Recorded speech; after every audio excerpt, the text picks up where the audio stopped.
Hello and welcome to From Mrs. to Me, a podcast where you'll be inspired by courageous stories of strength and resilience told by women just like you who have been through the upheaval of divorce. This is their journey from Mrs. to Me, finding their true identity and creating a bold, beautiful life. I'm Crissy Freeman and I'm your host, a certified life coach and divorced mother of two. Join me each week as we explore real stories of divorce and what it takes to transform and live in alignment with the real you. Hello and welcome to another episode of From Mrs. to Me. I'm your host, Crissy Freeman, and today I'm excited to share with you my next guest. Leah Mazur is the founder of Mindfully Ready, a certified divorce recovery coach. Leah embodies resilience and transformation. Her journey through two personal divorces has not only deepened her empathy, but also sharpened her insight, guiding her to a profound calling in divorce recovery. Her own path to healing and growth fuels her dedication to support others in turning one of life's most challenging transitions into a powerful opportunity for personal empowerment and self-renewal. I love that. Leah's mission is clear: to guide you in reshaping your post-divorce life into a story of resilience, self-discovery, and profound transformation. And of course, this podcast is about transformation. So welcome, Leah. Thank you so much for joining us today. Thank you. Thanks for having me. I'm excited to hang out and chat a little bit with you. Great. Well, as we talk about transformation from Mrs. to Me on this podcast, as someone who has been divorced twice, can you share with the audience when you realized that something needed to change for you? And also, what key learnings or lessons might have come out of this for you? Well, after my second divorce, I would say that was my ugliest wake-up call. I found myself thinking, how am I finding myself here again? I can't believe I have to go through this a second time. I feel so embarrassed. I feel ashamed. I feel guilty because I have a daughter and now I'm dragging her through that mess.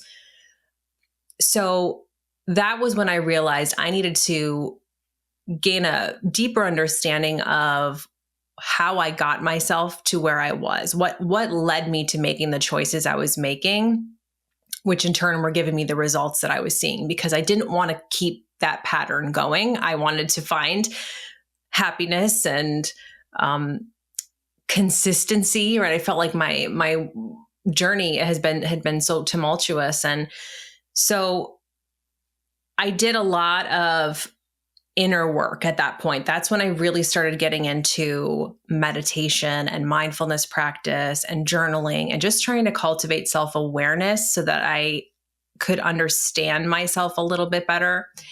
And I realized that I had been settling in relationships out of fear of being alone because of abandonment issues that I had from losing my parents at a young age.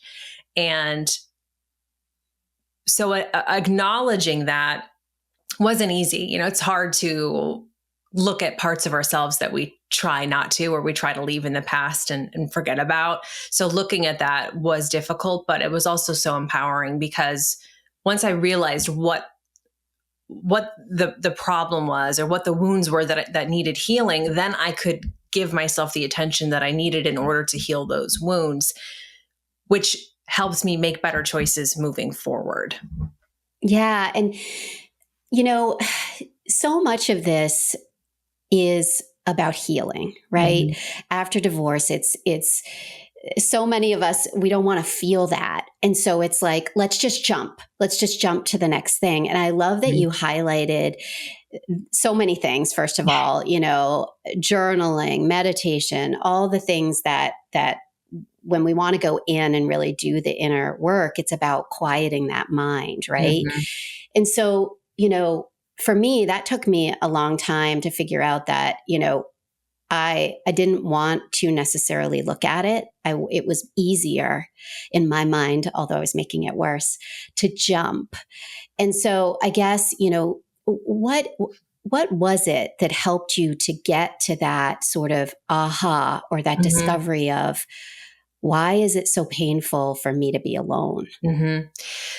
I think the second divorce was the aha. So I did exactly after my first divorce. I did all the things you're not supposed to do, right? I took no time to heal or self-reflect. I knew I didn't want to be alone. I felt I had that inner narrative of I'm only getting older. Who's going to want me now? I have all this baggage. And so I hopped right into another relationship. And then a couple of years after that relationship didn't work out, I was right back on the dating apps and then back into another relationship. So I was ignoring that healing process. I didn't want to feel the pain. I didn't want to process my emotions. I just wanted to move on and get it over with and put it behind me.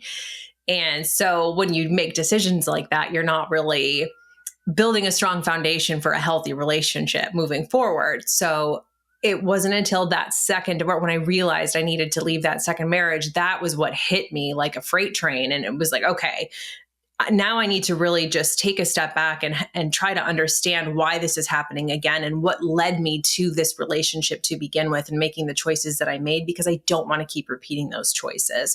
So I think it was the downfall of that second relationship. And it was that wake up call of, okay, I can't keep doing this. What do I need to do differently? What changes do I need to make? And that's when I realized it really was just this fear of being alone. And once I was clear on what that fear was, then I knew I needed to face it head on if I was going to get different results in my life. So I had to force myself to learn how to stand on my own 2 feet and start meeting my own needs, because for so many years I was really relying on external validation and relationships to make me feel whole or happy or fulfilled or enough or worthy.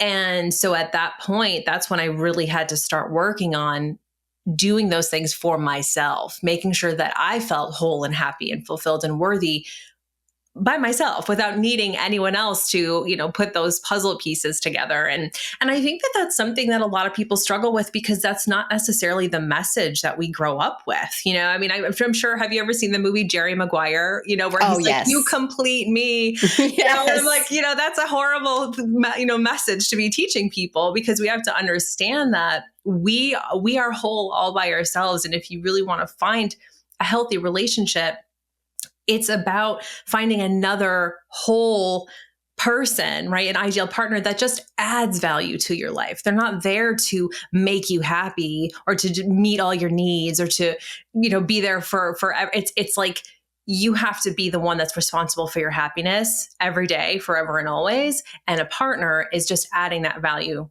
to your life. And once I understood that, then I saw relationships in a completely different perspective. Yes. And I'm so happy that you highlighted Jerry Maguire, because I cannot tell you how many times that quote has come up, because I remember seeing that movie myself for the first time and I was in a completely different place. And I was like, yes, Right. that's what I want. The missing And piece. Yeah. yes. And it's so wrong. It's like, yeah. And so you highlighted so many great things there. And one of them that I want to talk about is fear. And, where I see growth for people is when they get comfortable when we get comfortable in the discomfort, right? And it's not an easy thing to do. Mm-hmm. And, it means taking steps more and more where you're not in that comfort zone. Mm-hmm. And that's where we see change happen. And so my question for you is, tell me about that sort of journey of discomfort. Like, what sorts of things did you have to do to challenge yourself to walk through that fear wall so that you could kind of start to heal and get to the other side? One of the things that really helped me face fear and build confidence, believe it or not, was joining a classic rock cover band as the lead vocalist. No way. I had always loved to sing since I was little, but I was kind of like a closeted singer. Like, I didn't tell people about it. It was just something I did for myself. And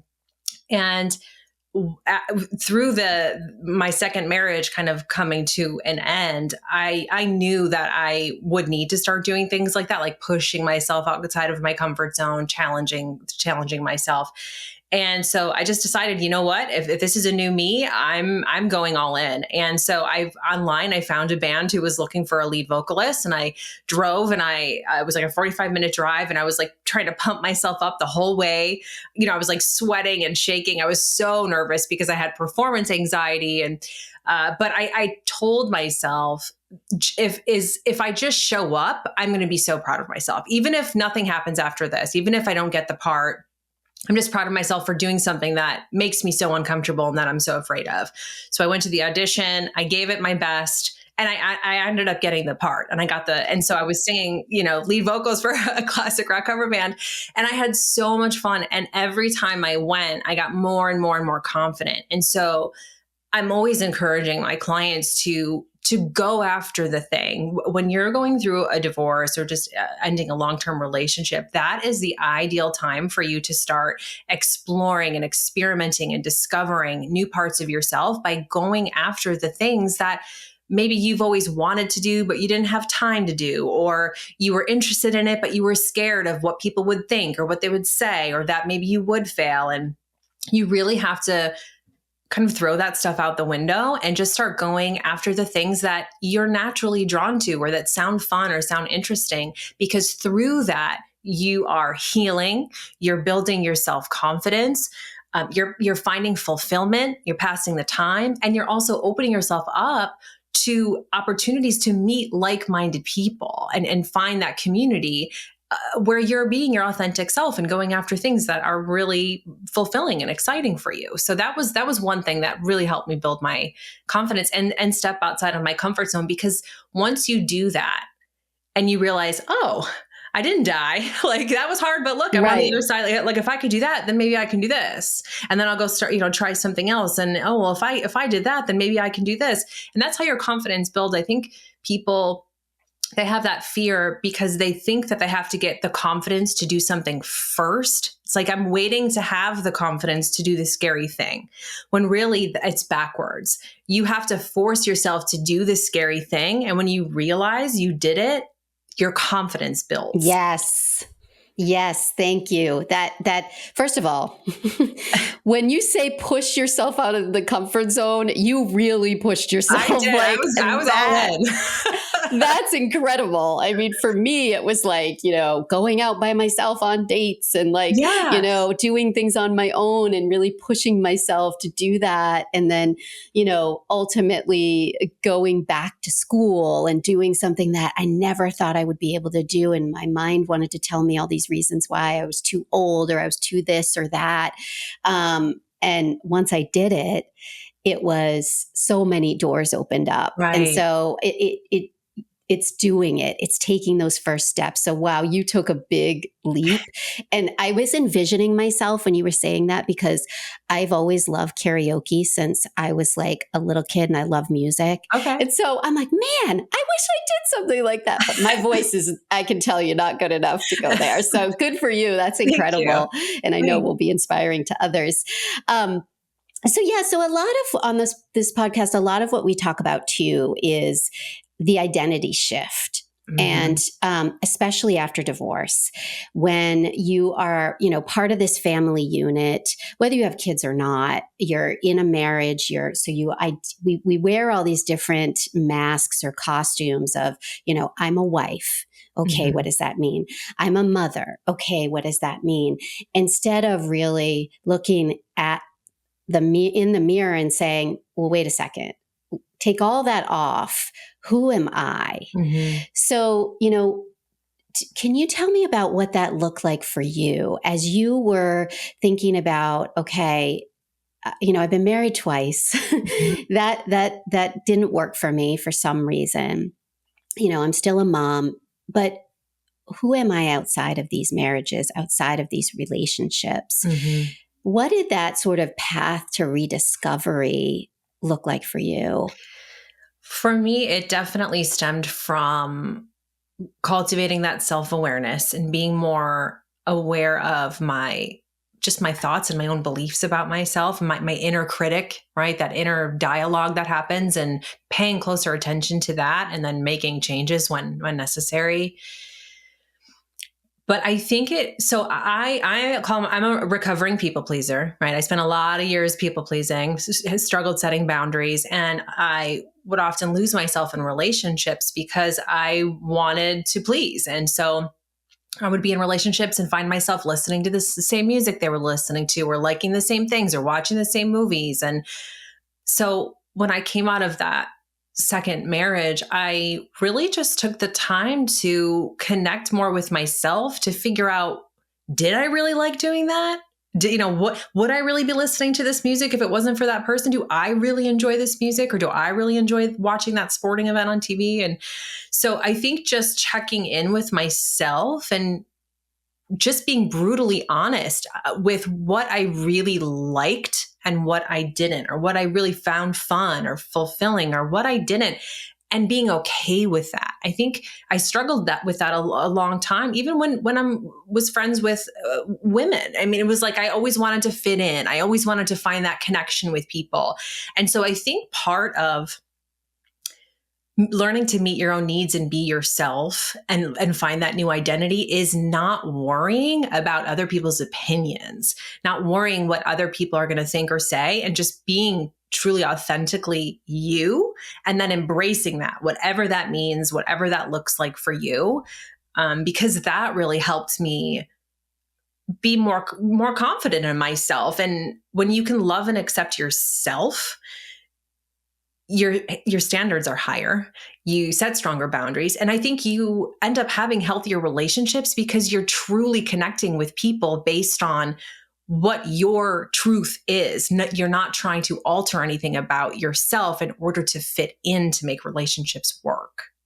Yes. And, authenticity is a word that I talk about all the time, because I think we all say that we want to be authentic, right? Who doesn't want to be authentic? Who doesn't want to be living their truth? But you hit the nail on the head when you were talking about being okay with it.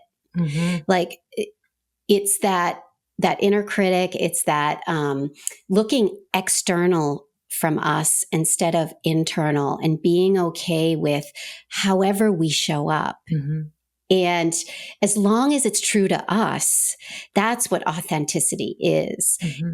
And I think so many of us want it, but actually becoming it is they're two different things. And so, how to tap into that authentic self is also another thing you touched on, which I want to just ask you about, is surrounding yourself with people that are going to support you, support your growth, that are going to really be in alignment with your values and where you are in your life. So my question to you around that is, how did that play a part? So I call it finding your village.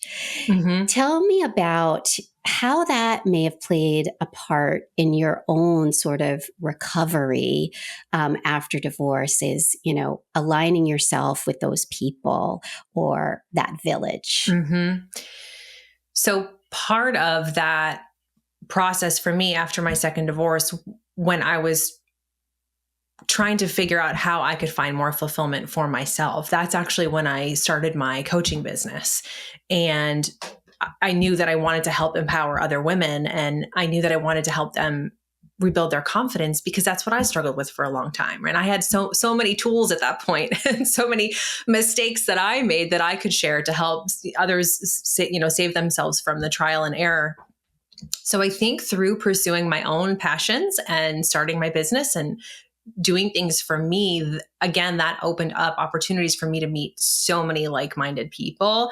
And I've been able to surround myself with amazing women, and in not only the divorce field, but even some clients that I've had, I've been able to connect with and stay in touch with. And so I think it is important to go after whatever it is that you are naturally drawn to without stopping yourself with limiting beliefs and fear. And when you do that, you really truly are opening yourself up to being able to find your soul family. You're connecting with those people that are meant to be in your life because you are showing up as your authentic self and you're living your truth.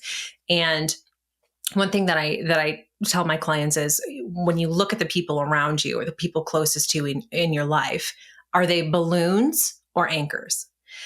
Are they balloons where they lift you up and help you rise and celebrate your wins and they want to see you succeed? Or are they people who weigh you down, hold you back? They're very negative, right? They keep you stuck in those old limiting beliefs and habits. And so it is really important that you are cognizant of the people that you surround yourself with, because it has a huge impact, not only how you feel about yourself, but then the choices that you're making in your life. Because if you have people who are always telling you that's not going to work, or that's not possible, or you're going to be alone forever, or you should, that's going to affect the choices that you make and the result, how your life unfolds, really. So when you're surrounding yourself with people who celebrate you and believe in you and accept you for who you are, whatever that looks like, and also wants to succeed themselves and works on themselves and their growth and their evolution, it changes your perspective of everything.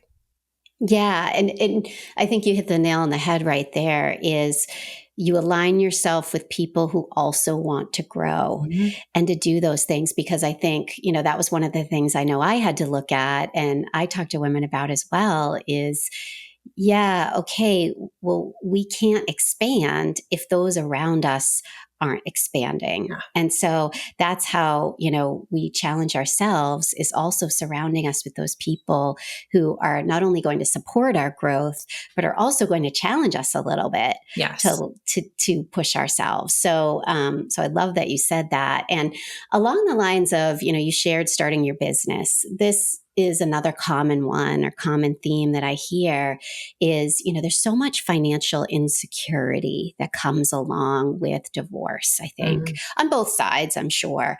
But with the women I talk to, it's definitely around, okay, how am I going to make this work?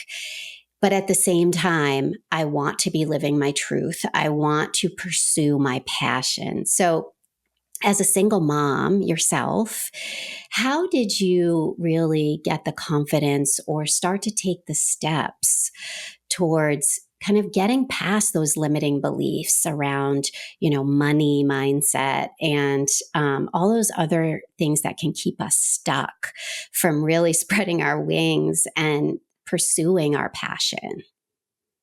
A lot of it is mindset. I knew that it would be hard for me to be on my own, but I also just knew that I could make it work. And I didn't allow myself to think that I couldn't. I just wouldn't even let those thoughts in. I just said, you know what, somehow, some way, I know we're going to be okay and we're going to figure it out.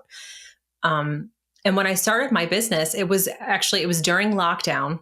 So I was working full time from home for a company that I was not happy with, homeschooling my kid, doing all the cooking, all the cleaning, taking care of the cats, right? Doing all the things. And then I'm like, hey, I'm going to start a business too, right? We're going to add onto this plate. But it was because I knew I wanted to do something that I cared about. And I knew that if I worked for myself, it would be more beneficial as a mom, as a single mom, to be able to make my own schedule. That would help me. And so I just started small. I started taking some online courses so that I can get a certification. And I learned about life coaching and what that meant and what that looked like. And the more I learned, the more excited I got about it. And I knew that that's what I wanted to do. And it also gave me purpose, which helped because it made me look at my past and everything that I had experienced until that point. It made me feel like, okay, this is why I went through what I went through, so that now I can help others through similar experiences. And so finding that purpose also helped me with that drive to keep going. And it was a hustle at first. I was doing a lot and really running my business just on the side, in addition to working full time, being a mom and doing all the things. But it's really mindset. And I am someone who really believes in the law of attraction and manifestation and the frequencies that you're on. And so I was really mindful of my mindset and being careful not to place any limiting beliefs on me, and just having that trust that it's going to work out. I'll be connected with the right people. I'll find the right clients. And it did. I mean, it took time. It took a few years. It wasn't an overnight thing, but I continue to do that. And I think that's why it's so important. I mean, for so many years, I didn't have self-awareness really. I was just on an autopilot like a lot of us are. And that's what changed my life, because once you understand your thoughts and you can learn how to get back into the driver's seat, you get to control everything. You get to decide money is going to come to me easily and effortlessly. I'm a money magnet. I mean, you get to choose what your beliefs are. And then the universe grants it. If that's where you're at, if that's where your frequency is, like that's what you're attracting to you. And so I think that just mindset is really important, in making sure that you're not limiting yourself. When really there's endless potential in ways that you could be making money. Yes. And so I also very much am a believer of the law of attraction. A lot of things that have happened for me throughout my life, and especially after my divorce, I truly believe were manifested. Mm-hmm. And I do think it's about that energy. You mentioned frequency and what we put out there. And, really for me, and you mentioned journaling earlier, I don't know if you use this, but it was a lot of not only mindset, but really just writing it down every day that, this is what I am, this is who I am, this is what I'm pursuing, and putting that out into the universe. It's amazing to see what comes back with that. It is. Yes. Yeah. So as a single mom, I want to pivot just a minute. As so many of the listeners are single moms. One of the things that comes up a lot is around change for your kids and how to sort of keep that stability, but also those sort of family traditions. So when you go through divorce, I hear all the time from women, how am I going to, how are we going to celebrate the holidays now? What is tradition going to look like? How do I do that on my own? Can you tell me about how you navigated that as a single parent? Yeah, I think it's important to accept that things are not going to be the same. And when you embrace that, you're giving yourself an opportunity to create new traditions, which can be fun and exciting, and you can get your kids involved. And so I think I'm probably a bad example, because for so much of my life, I lost my mom suddenly when I was 16, and then my dad died 5 years later, and I'm an only child. And so I really didn't have people in my life. And so I did not have that tradition, right? It's like every holiday came, and it really depended on who I was in a relationship with at the time. Like I never knew what my holidays were going to look like. And so even after the divorce, it really wasn't much different. Things that were changing, I was used to change. But for people who are used to having that consistency in those traditions every year, I always encourage you to understand and embrace that, things are going to be different. They're going to look different. They're going to feel different, but that's okay. What we can do is look at this as an opportunity to think of new fun things, create new traditions. And sometimes it's trying different things each year until you find something you really enjoy or that your kids get really excited about. And depending on how old your kids are, getting them involved. Ask them, like, what would you like to do? Do you want to start making, hot cocoa from scratch? Do we want to go sledding, on Christmas morning instead? Or do we want to go see a movie? Or do we want to leave town and go on a weekend vacation somewhere? There's so many different ways that you can celebrate holidays. And so I think just looking at it from that perspective will help. And also what's important is understanding, especially if you're sharing custody, you might not always get to celebrate a certain holiday or a certain birthday on the day of the holiday or birthday with your kids. And that's fine. It doesn't matter. You can celebrate the weekend before, you can celebrate the week after. It doesn't matter what the day is. It's just about having that experience and creating those memories and still spending those times with your kids. Yeah. And I think getting stuck in tradition sometimes, I understand why people navigate towards it because it's, again, that comfort, Hmm. it's that predictability. And I know it's good for kids to have some of that, but it's also good to make it an adventure. Yeah. To, and Yeah. like you said, engage them in the conversation. What do they want to do? My first year after divorce, I said, where do you want to go? Yeah. And we decided we were going to the Grand Canyon. So we Cool. up and packed. We were gone for the holidays, and it was the most amazing adventure that I've ever had with my kids. We still talk about it to this day. And so I think, it's okay to change it up Yeah. too, and to say no to old traditions if you Yeah. don't want to do those traditions anymore. This is a great opportunity, to change things up and do Yeah. things differently. Totally. So And life is change. I mean, even though we try to keep things the same, life is always changing. I mean, it changes with the season sometimes. And so I think that it's also an opportunity to just teach your kids how to be resilient and how to shift when you need to make a shift, and that some things might have to alter a little bit, but they can still have a little bit of the same essence as the thing before. And it's giving them the tools, right, to live life and process and navigate through all the adversity that they're going to face throughout their lifetime.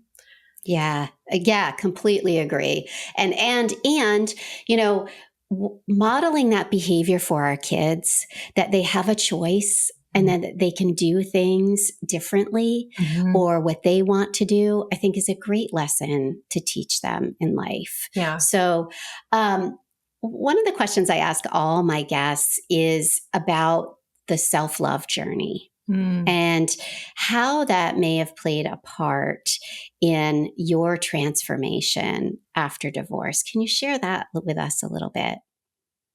Yeah. Um, to me, I think self love really came through self acceptance and forgiveness. I felt really guilty about my divorce and the choices that I had made and what I had put my daughter through. But I had to really understand that beating myself up was not doing anybody, a service. And was only ruining my self esteem. And so, in order for me to feel good about myself so that I could show up as the best mom or partner or whoever, just person I could be, is I had to forgive myself for my mistakes, accept the decisions, own my choices, and just let myself be. I think I spent so long just picking myself apart and never knowing how to just be comfortable in my own skin. And so the self-love process was just accepting myself and stop picking myself apart and learning to be my own cheerleader, learning to how to be encouraging and compassionate with myself, and paying attention to how I was speaking to myself, and paying attention to when something didn't go the way I planned. How was I reacting to that? Was I beating myself up, or was I saying something that was more encouraging? And so it really came from a lot of, I think, just self-talk. My inner narrative is what needed to change the most in the way that I treated myself and showed myself love. Yeah. And forgiveness is such a big one to highlight because I think it comes in many different forms and part of our healing. One is, what you highlighted, which is the forgiveness of yourself. Mhm. And then what I find a lot with divorce is there's a lot of this guilt. You mentioned guilt, but also anger that Yeah. people can hold on to either for themselves or the other person. Hmm. And so it's also a journey of, not forgiving like the bad things that happened necessarily, but just forgiving for yourself to release it. Right. And there are ways to also forgive the other person that was involved without saying it's okay what you did. Hmm. It's more of I'm forgiving you and I'm releasing this Right. because Right. that is part of the healing journey. Yeah. And I think what you said is absolutely right. We have to forgive ourselves, and that's part of that, that inner voice and loving ourselves more. And then there's also the piece of letting go of anything that we're holding on to so that we can heal and move forward from that. Yeah, definitely. Anger and resentment is certainly a common thing to experience if you're going through a divorce, and even co-parenting. When you're co-parenting with someone who maybe is more high conflict, you can have a lot of anger and resentment. But at the end of the day, the only person that that's affecting is you. You're the one that's holding on to that energy that doesn't feel good. So it is important to learn how to just set that baggage down so you can find peace. And I think it's also beneficial because when you have a lot of anger and resentment, that's going to affect the decisions you make. You become a lot more emotionally reactive to things that don't necessarily wind up giving you the results that you wanted. So when you learn how to find peace and set those hard emotions down, you can become more strategically responsive to things and people and life, and then it gives you better results. So yeah, and it goes back to cultivating that self-awareness too, is if you realize, with a lot of that anger and resentment I've found comes from having certain expectations of someone else, right? We get upset with people when we feel like they're not behaving in a way that we would have behaved in that situation. And so when we stop expecting other people to show up and act like we would, you'll notice that you do not have as much anger and resentment because you've got to just meet them where they're at, right? And that comes from just from childhood. I mean, these people are completely different humans walking around on the planet through different lenses, right? They're not viewing the world the same way that you are. And so if you keep expecting them to, you're going to find yourself disappointed and resentful and angry. And so I think it's just that accepting, not necessarily, like you said, forgiving them for doing bad things, but accepting that that is just who they are and lowering your expectations. I love that. And I would love for you to share as we talk about that, but also about co-parenting, because you mentioned that. When we talk about a healthy co-parenting relationship, now I know there are those that have additional challenges. Maybe there was abuse or something else that went on. Those are very, very difficult. But when you think about a healthy co-parenting relationship, what would you say for the audience are really those key things that we really need to be thinking about and focused on as a co-parent? Sure.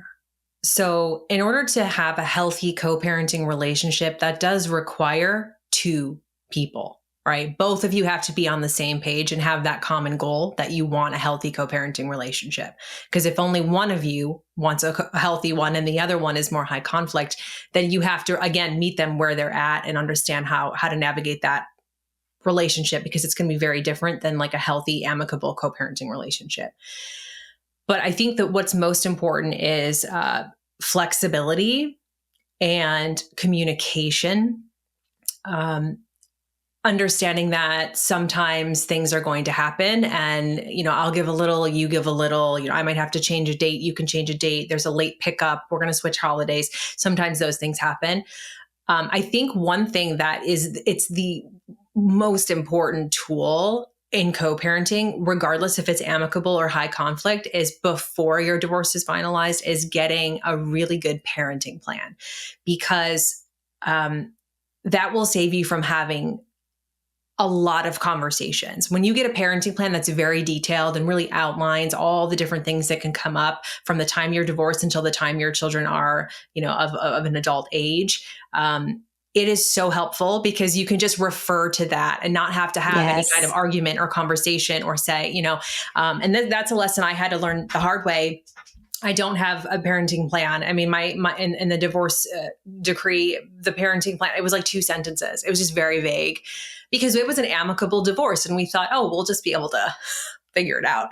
But the thing is, things happen in seasons. Even if you have an amicable divorce, things happen. What if your ex gets a new partner, and then their new partner has all kinds of opinions and they want to get involved, and so things change. There are seasons in co-parenting, I think, where things are going well, and then sometimes it's a little more complicated. So when you can get a really detailed parenting plan, that's going to save you a lot of stress and be really helpful because you can just refer to that But again, I think it's just having that flexibility and just that communication, open communication. But again, it does take two people to want to be on that same page to make that happen.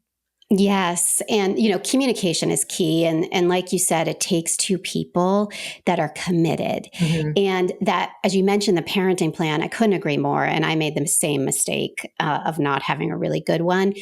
The other piece is I think it's ever evolving and changing, meaning as your children age, if you have already healthy lines of communication with your co-parent, you can talk about changing it as they get older. And what is that going to look like? And you might reset it and, document it so that, it's changing as your children grow because things change, circumstances change. So, but thank you. I love that. And there's so many things I could ask you and go on, and you've shared so many amazing nuggets, but we do have to wrap it up. And I would love for you to share with the audience if they want to work with you, if they want to learn more information about what you're doing, what's the best way for them to do that? Yeah, so I'm on all the socials. You can find me on TikTok, Instagram, Facebook, YouTube. My handle is @mindfullyready. And you can also go to my website, mindfullyready.com. You can I have a free empowerment guide that's got some steps to help you heal and find acceptance and build your self-esteem if you're just starting this healing journey. I also have a private support group for women that you can join on Facebook just to connect with others so you feel less isolated and you can get some guidance and support. So yeah, go to Mindfully Ready and get whatever you need. Great. Well, that will also be included in the show notes for those of you that are listening now. If you didn't catch it, it will be in the show notes as well. So thank you so much, Leah, for joining us today. It's such a great conversation. And for those of you listening, just as a reminder, if you're interested in joining the From Mrs. to Me community, you can find us on Facebook at From Mrs. to Me Rediscovering You After Divorce, where you can find some additional tools, workshops, and resources in that private community. So also, if you enjoyed this episode, please subscribe and leave a review so we can keep this going. And remember, as I always say, you can't pour from an empty cup. So keep doing that inner work, and I'll see you here next time. I hope you enjoyed another episode of From Mrs. to Me, real life stories of real women and their journey of transformation after divorce. I'm Crissy Freeman, and if you like this episode, please drop a review in Apple Podcasts or wherever you listen to your favorite podcasts. Do you have a story to share? Are you ready to inspire other women on their journey through divorce? If so, find me on Instagram at From Mrs. to Me. For more tools and resources on creating your path to transformation after divorce, follow my community on Facebook, From Mrs. to Me, Rediscovering You After Divorce.